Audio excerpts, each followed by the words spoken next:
Τι είναι αυτό?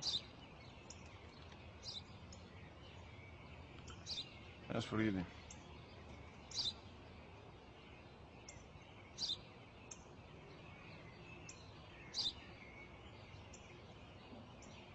Τι είναι αυτό?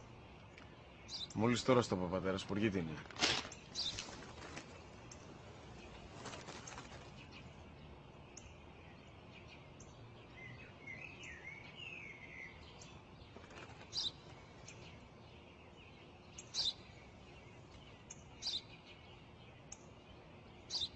Τι είναι αυτό? Ένα σπουργίτη είναι, πατέρα. Ένα σπουργίτη. Σπου-γι-τι.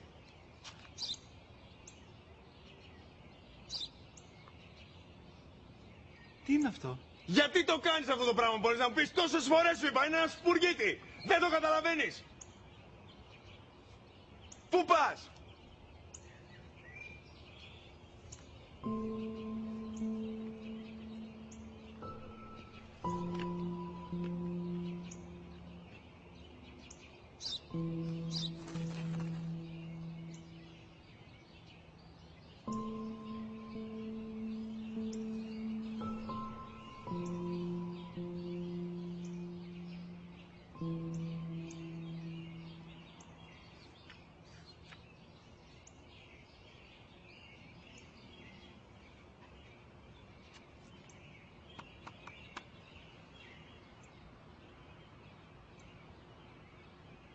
Δυνατά.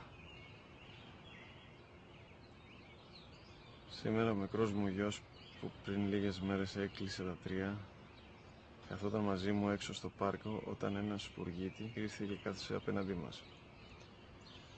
Ο γιος μου με ρώτησε 21 φορές τι ήταν αυτό και του απάντησα και τις 21 φορές ότι ήταν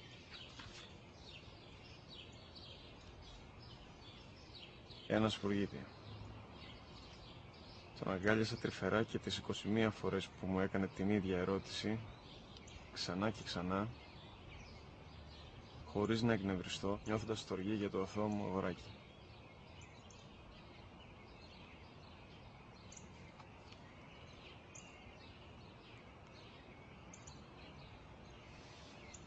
وَقَضَى رَبُّكَ أَلَّا تَعْبُدُوا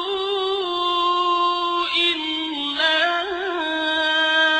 إِيَّاهُ وَبِالْوَالِدَيْنِ إِحْسَانًا إِمَّا يَبْلُغَنَّ عِندَكَ الْكِبَرَ أَحَدُهُمَا أَوْ كِلَاهُمَا فَلَا تَقُل لَّهُمَا